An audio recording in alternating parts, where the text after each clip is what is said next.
நம்ம நிதியமைச்சர் நிர்மலா சீதாராமன் மறுபடியும் வாயை கொடுத்து நல்லா வாங்கி கட்டிக்கிட்டு இருக்கிறாங்க. நாங்க இவ்வளவு கொடுக்கிறோம், பதிலுக்கு எங்களுக்கு எவ்வளவு கொடுக்குறீங்க அப்படின்னு தமிழ்நாடு கேட்கறதே தவறான ஒரு வாதம். இன்ஃபேக்ட் இன்னும் ஏளனமா சொல்ல போனா, இதே வார்த்தையை தான் பயன்படுத்துறாங்க.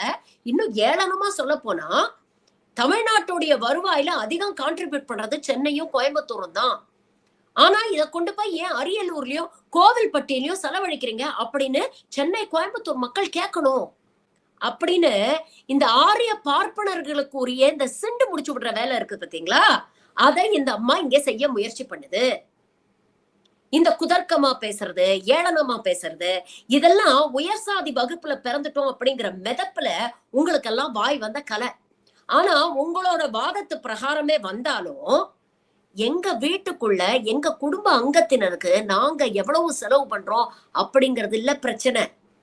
எங்க வீட்டு வருமானத்தை வாங்கி அடுத்த தெருவுல உள்ளவனுக்கு ஏன் அதிகம் செலவு பண்றீங்க அப்படிங்கிற கேள்வியை தான் நாங்க கேட்கிறோம். அடுத்தவனுக்கு செலவு பண்ண கூடாதுன்னு நாங்க சொல்லல. எங்களுக்கு நியாயமா கிடைக்க வேண்டியதை கொடுத்துட்டு மிச்சம் மீதி இருக்கிறத செலவு பண்ணுங்க அப்படின்னு தான் சொல்லுறோம். ஆனா இந்த ஆரிய பார்ப்பன அதிகார வெறி பிடிச்சவங்களுக்கு இதெல்லாம் புரியாதுதான்.